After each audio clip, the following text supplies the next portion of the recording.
You're listening to the Cyberwire Network, powered by N2K.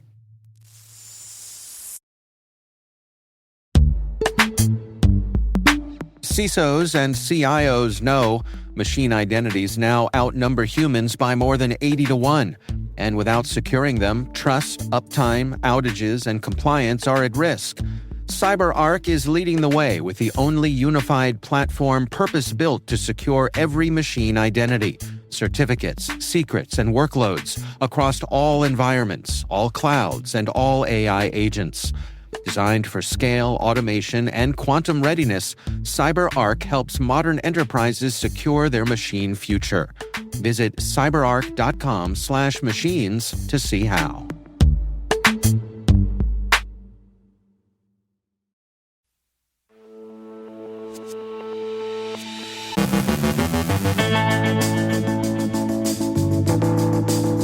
Confusion persists over the Microsoft Sharepoint 0 days. CrushFTP confirms a 0 day under active exploitation. The UK government proposes a public sector ban on ransomware payments. A new ransomware group is using an AI chatbot to handle victim negotiations. Australia's financial regulator accuses a wealth management firm of failing to manage cybersecurity risks. Researchers uncover a WordPress attack that abuses Google Tag Manager.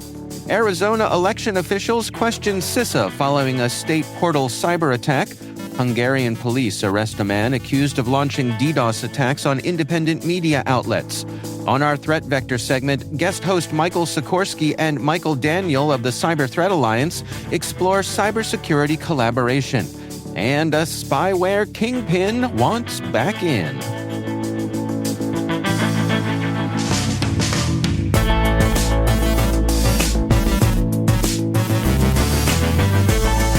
It's Tuesday, July 22nd, 2025. I'm Dave Bittner, and this is your Cyberwire Intel Briefing.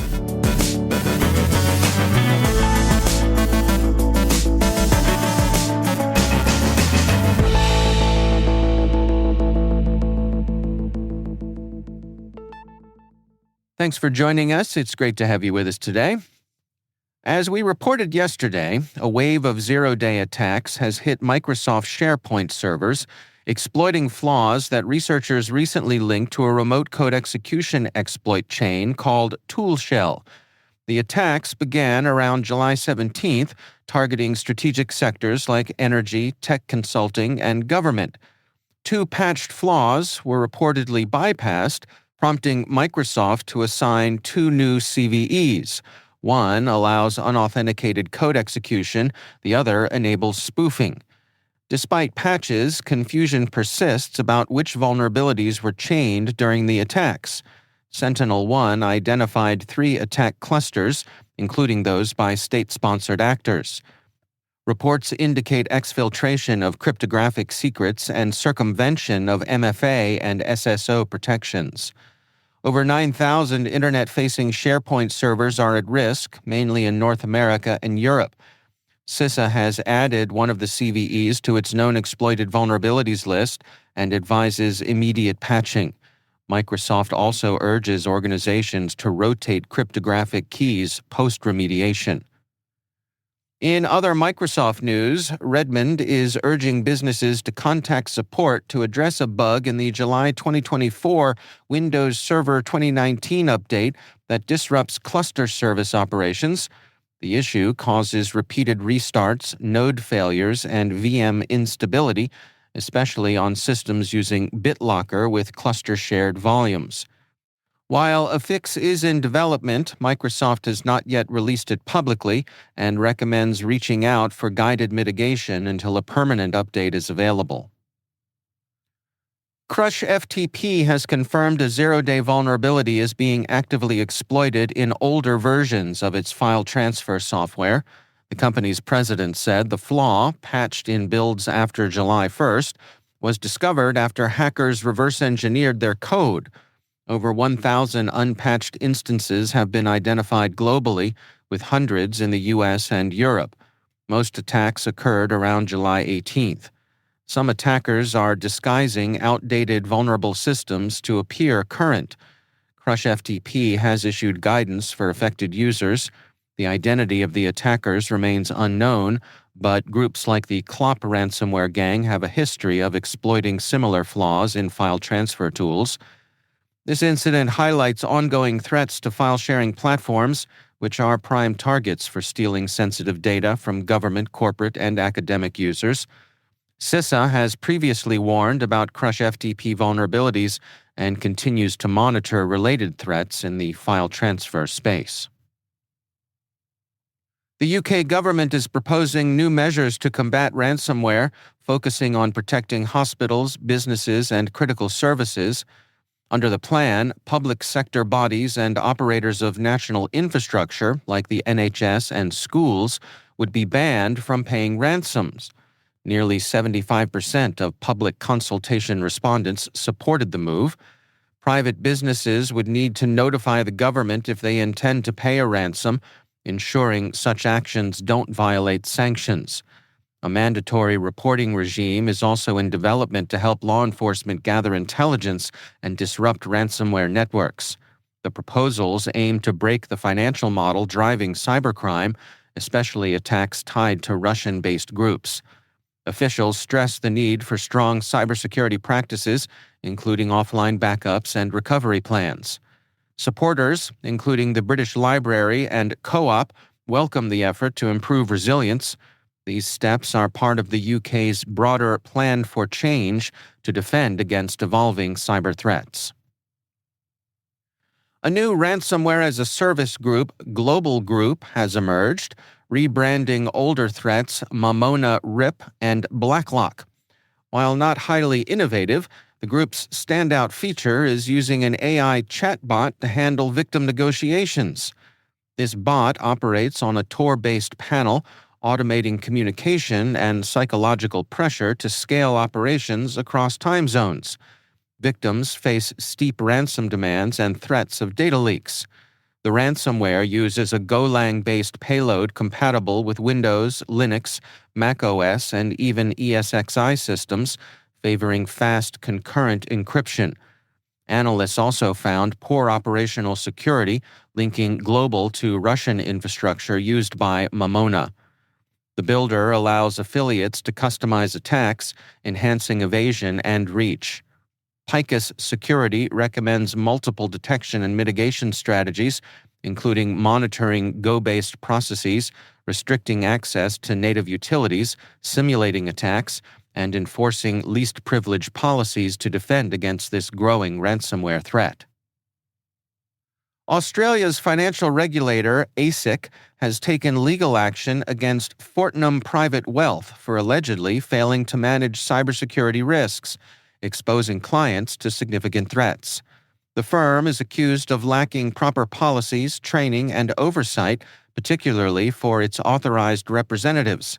One breach leaked over 200 gigabytes of sensitive data from nearly 10,000 clients, later found on the dark web. Despite implementing a cybersecurity policy in 2021, ASIC claims it was inadequate. Fortnum denies the allegations but declined further comment due to ongoing court proceedings. Researchers at Sikorski have uncovered a WordPress attack that abuses Google Tag Manager, GTM, to redirect site visitors to spam pages without altering themes or plugin files. Instead, attackers inject a malicious script directly into WordPress database tables. This script loaded a Google Tag Manager container that triggered a redirection after 5 seconds. The GTM tag likely came from a compromised admin account. Over 200 sites were impacted, allowing attackers remote control of the payload via their GTM account. These redirects can harm site SEO, reputation, and visitor safety. Sikorski advises inspecting for suspicious GTM tags, securing admin accounts with 2FA, and keeping plugins updated. GTM's trusted status makes such attacks hard to detect, similar to earlier GTM-based e-skimming campaigns on e-commerce sites. Arizona election officials revealed a cyberattack that defaced candidate profiles on a state portal, replacing photos with images of the late Ayatollah Khomeini. The breach, discovered on June 23rd, exploited a legacy system to upload a malicious image containing a PowerShell script. While the threat was quickly contained, officials criticized the Cybersecurity and Infrastructure Security Agency for its lack of support, citing a breakdown in federal coordination since the Trump administration's restructuring and budget cuts. Arizona Secretary of State Adrian Fontes accused CISA of becoming politicized and ineffective, endangering national election security. Arizona's Chief Information Security Officer said key systems remained unaffected, but emphasized that CISA's former collaborative role has eroded.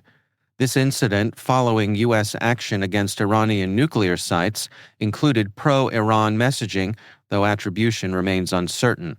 Experts warn that CISA's diminished role risks fragmenting the nation's cyber defense and eroding trust between state and federal agencies. Hungarian police have arrested a 23-year-old man from Budapest accused of launching DDoS attacks on independent media outlets in Hungary and abroad. Operating under the alias Hano, he allegedly used DDoS for hire services to disrupt access to sites like Media One, Telex, and Vienna-based International Press Institute. Authorities seized electronic evidence from the suspect's home, though he has not yet been formally charged. Investigators are probing the motive and whether any external coordination or funding was involved. Most targeted outlets were critical of Hungary's government, while pro-government media were unaffected. The incident highlights growing cyber threats to independent journalism, following similar politically linked attacks on media in Russia and Ukraine in recent months.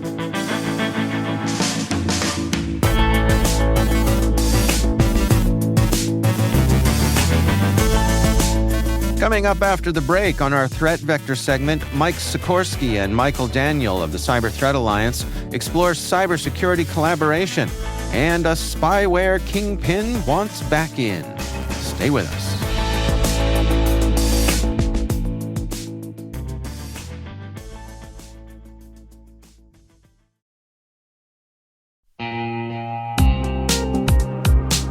Bad actors don't break in, they log in.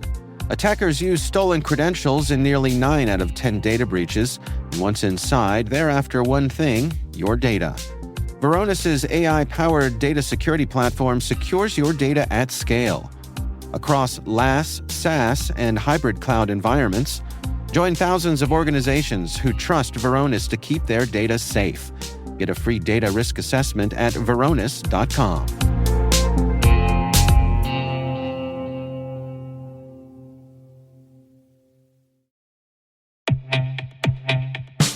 Krogel is AI built for the enterprise SOC, fully private, schema-free, and capable of running in sensitive, air-gapped environments. Krogel autonomously investigates thousands of alerts weekly, correlating insights across your tools without data leaving your perimeter. Designed for high availability across geographies, it delivers context-aware, auditable decisions aligned to your workflows. Krogel empowers analysts to act faster and focus on critical threats, replacing repetitive triage with intelligent automation to help your SOC operate at scale with precision and control. Learn more at Krogel.com. That's CROGL.com.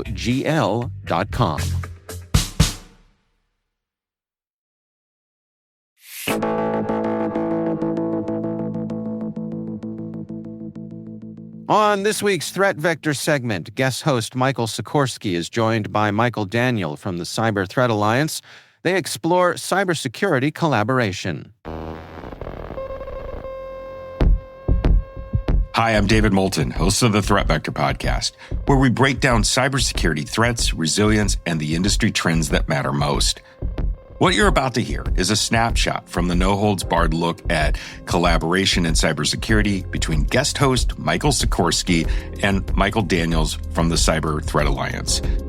What really drives cooperation in a world built on zero trust? If you like this short segment, you're going to love the full episode.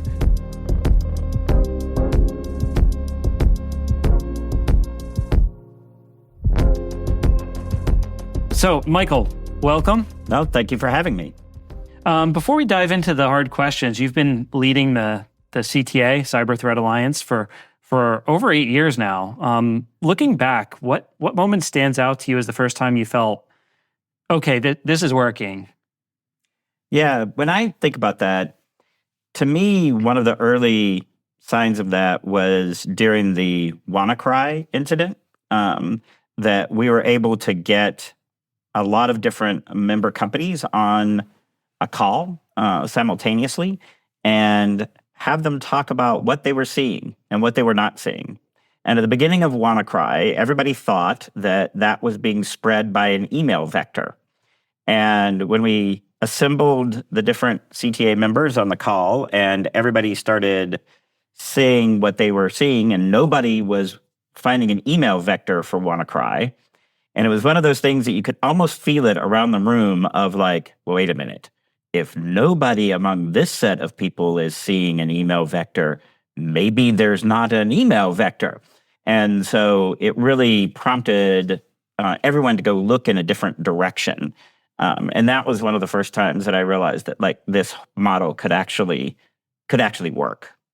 I also was thinking of like, how does the Cyber Threat Alliance and what we're doing, and specifically, our collective defense model, how does that relate to some of these other sharing models that we've seen out there, the ISACs, JCDC, for which we're a member, with Homeland Security, obviously. Like, how does their model differ from ours? And, how does that look? And then also, what is one misconception people have about the Cyber Threat Alliance's mission as it pertains to those? Yeah, a lot of times I would say, well, CTA, if you think of us as an ISAC for the cybersecurity industry, that would not be too far off. I always say that the Cyber Threat Alliance is aimed at entities that are providing cybersecurity services to others. So cybersecurity companies like Palo Alto Networks, but also the cybersecurity arms of telecommunication companies or platform providers, those sorts of things. And really, the reason for that is because that's a set of entities that really do need to be sharing lots of technical data with each other at very large volumes. And that's really some of CTA's stock in trade, right, is focusing on that. We are not focused on a particular industry vertical, which a lot of ISACs, well, we are. It's just the cybersecurity industry as opposed to like a critical infrastructure sector vertical, like, financial services or energy. So really, that's kind of our space in the ecosystem, is we try to occupy that space, which really no other entity was really occupying before CTA came along. So that's really how I see, what CTA is and what we do. We also try to work with, how do you actually get that collaboration built with the government? One of the things that we made a decision very early on for CTA was that we wanted it to be focused on the private sector for what the private sector could do. And that governments can't be direct members of CTA. And that was deliberately designed to give some space in there to make it so that it didn't seem like governments had captured CTA and that CTA was doing a government's bidding, right? But obviously we have a lot of partnerships and work with responsible governments around the world. And so that, I think, is an important part of the, important part of the equation. What do you see as like the best way we could improve the U.S. government's approach to cyber partnerships? Like, what is the thing, like, if you had a magic wand and you were in charge of all partnerships from the government to private across the U.S. government, what would be like, either one or two things that you would quickly think about either changing or enacting? Yeah. I mean, I think one of the things that I would say is one of the struggles that the federal government has is that we have worked very hard over decades to make sure that there are a lot of rules inside the federal government for how it treats the private sector and to treat the private sector equitably. And what this is translated to is that if you are working with one entity in the private sector, you've got to work with all of them equally. And the truth is that in cybersecurity, not all companies are created equal. And some entities in the ecosystem are more important in certain situations than others. And so, based on the technology they have deployed worldwide, based on their visibility, based on their expertise. Absolutely. Yes, these are based on very, what I would almost say are objective factors, right? This is not about preference, based on who's friends with who, but it's based on the technology, the infrastructure, the capabilities, right? And the federal government needs to be able to have a better ability to say, look, I'm going to collaborate with this set of entities in this case for this reason. And no, we're not going to have to let everybody and their cousin into this collaboration because they don't bring enough to the table, right? And that's really hard on the federal government side right now. Because it can feel like you're picking favorites, is that why? Yeah, that's right. And it's seen as picking favorites. And it's like, no, we're not picking favorites. We're picking the entities that can actually do something to make a meaningful difference. And if you've ever been in any sort of collaborative exercise, then you know that as you get bigger, it gets harder and harder to do the collaboration. And you reach a certain point and it becomes almost impossible. And so that to me is really one of the, key sort of factors that we have to take into account, and that the government needs to have a better ability to process. I think on the private sector side, there needs to be a better understanding of the fact that the government operates under certain constraints that a private sector company will never operate under, and that not all of this is just about bureaucracy, that it's about very real reasons for why we want the government to not be picking favorites in most situations, right? Right. And that we want the government to operate in certain ways. And so that imposes some constraints on how the government operates that private sector companies don't have to follow. And it means that it's not because the government is stupid or because they're incompetent or lazy. It's because they operate under a different set of rules. And so we need to bring a lot more of that understanding to the collaborations, and have respect for the constraints. And again, and that also works, the government also needs to understand that in many of these cases, when a private sector company is collaborating and working with them, every minute that they're spending working on this thing with the government, they're not making money.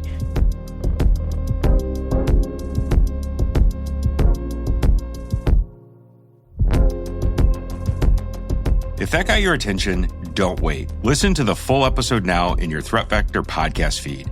It's called Frenemies with Benefits, and it's live now. You don't want to miss what could be the most eye-opening take on cybersecurity teamwork this year.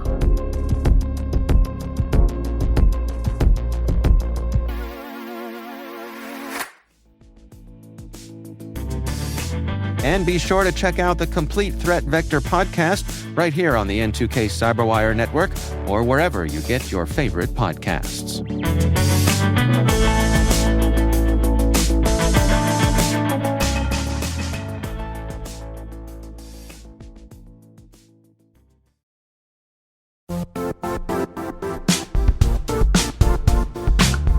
Compliance regulations, third-party risk, and customer security demands are all growing and changing fast.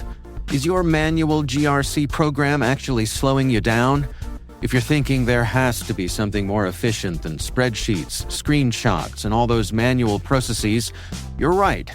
GRC can be so much easier, and it can strengthen your security posture while actually driving revenue for your business. One of the things I really like about Vanta is how it takes the heavy lifting out of your GRC program. Their trust management platform automates those key areas: compliance, internal and third-party risk, and even customer trust, so you're not buried under spreadsheets and endless manual tasks. Vanta really streamlines the way you gather and manage information across your entire business. And this isn't just theoretical. A recent IDC analysis found that compliance teams using Vanta are 129% more productive. That's a pretty impressive number. So what does it mean for you? It means you get back more time and energy to focus on what actually matters, like strengthening your security posture and scaling your business. Vanta, GRC. Just imagine how much easier trust can be. Visit vanta.com/cyber to sign up today for a free demo. That's vanta.com/cyber.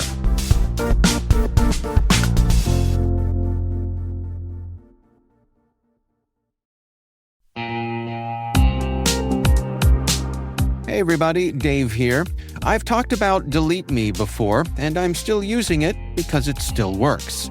It's been a few months now, and I'm just as impressed today as I was when I signed up. Delete Me keeps finding and removing my personal information from data broker sites, and they keep me updated with detailed reports, so I know exactly what's been taken down. I'm genuinely relieved knowing my privacy isn't something I have to worry about every day. The Delete Me team handles everything. It's the set it and forget it peace of mind. And it's not just for individuals. Delete Me also offers solutions for businesses, helping companies protect their employees' personal information and reduce exposure to social engineering and phishing threats. And right now, our listeners get a special deal, 20% off your Delete Me plan. Just go to joindeleteme.com/N2K and use promo code N2K at checkout. That's joindeleteme.com/N2K, code N2K.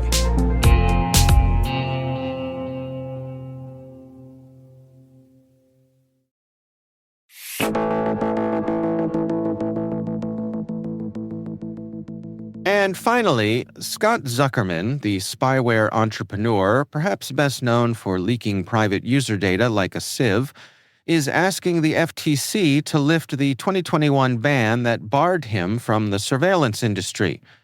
The ban followed a spectacular privacy faceplant in which his app, SpyPhone, helpfully exposed thousands of users' texts, photos, and locations, turning stealth surveillance into public spectacle. Zuckerman now argues the order is a financial burden, claiming it hinders his growth in other ventures. Critics are not swayed. Eva Galperin of the EFF noted with forensic precision that burdens are the point when you've repeatedly flouted federal orders and still dabble in spyware-adjacent projects, as Zuckerman allegedly did in 2022. The public can comment until August 19th. Surveillance, after all, is everyone's business.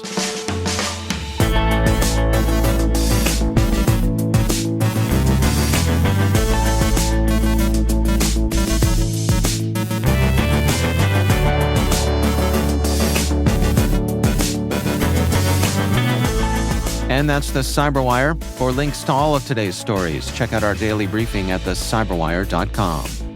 We'd love to hear from you. We're conducting our annual audience survey to learn more about our listeners. We're collecting your insights through August 31st. There's a link in the show notes. Please take a moment and check it out. N2K's senior producer is Alice Carruth. Our Cyberwire producer is Liz Stokes. We're mixed by Trey Hester with original music by Elliot Peltzman. Our executive producer is Jennifer Eiben. Peter Kilpie is our publisher, and I'm Dave Bittner. Thanks for listening. We'll see you back here tomorrow.